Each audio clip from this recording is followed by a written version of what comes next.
Not at all. I'm very pleased to be here.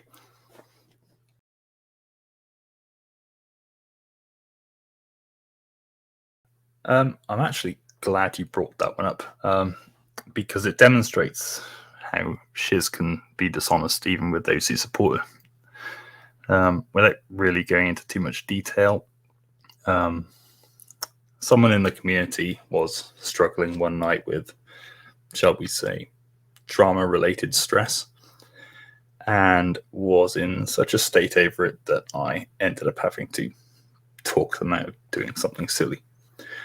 I think that's politically correct enough.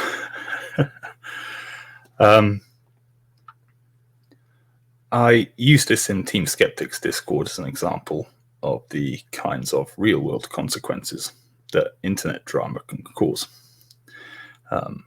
Ultimately, it's not all harmless fun and games, and certainly for people like Mandy, being online is a necessity of their job. So not everyone has the option of turning the internet off. In fact, it's such a problem here in the UK that we actually have several pieces of legislation that aim to tackle this exact problem.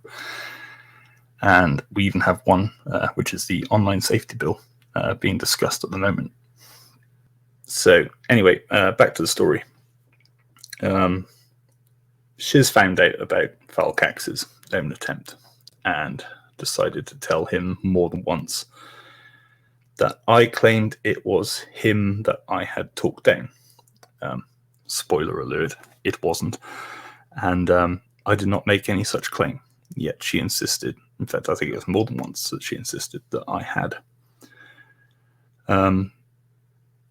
Ultimately, Shizz did what Shizz does best. She put 2 and 2 together and reported the answer as 69, and Falcax, of course, believed every word rather than actually looking it up for himself. It's still there, by the way. In fact, Shizz did her own screen recording for her Shizz's screenshot channel, which I have my own opinions of, but I don't think we'll go into that right now.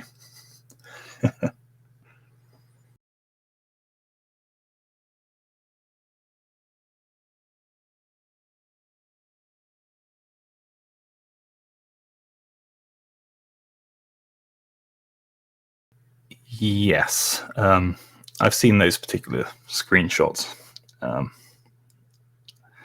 Listen, I just want to preface this by saying I don't wish that on anyone, and it saddens me that they've also experienced those kinds of feelings. However, I'm not surprised by Shizz's attitude or response. A lot of people lately, including myself, seem to be waking up to the sort of person that she is. And quite bloody frankly, I don't like what I see. And for someone who claims to support victims, she's doing a piss poor job of it, and it's honestly embarrassing. Dog Detective, on the other hand, has genuinely surprised me. And I think out of the two of them, she's the one I would have expected to have held herself to a higher standard.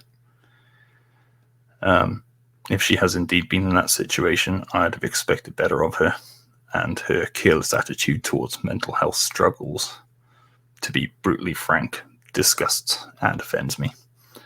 And I think that's about all I've got to say on that particular matter.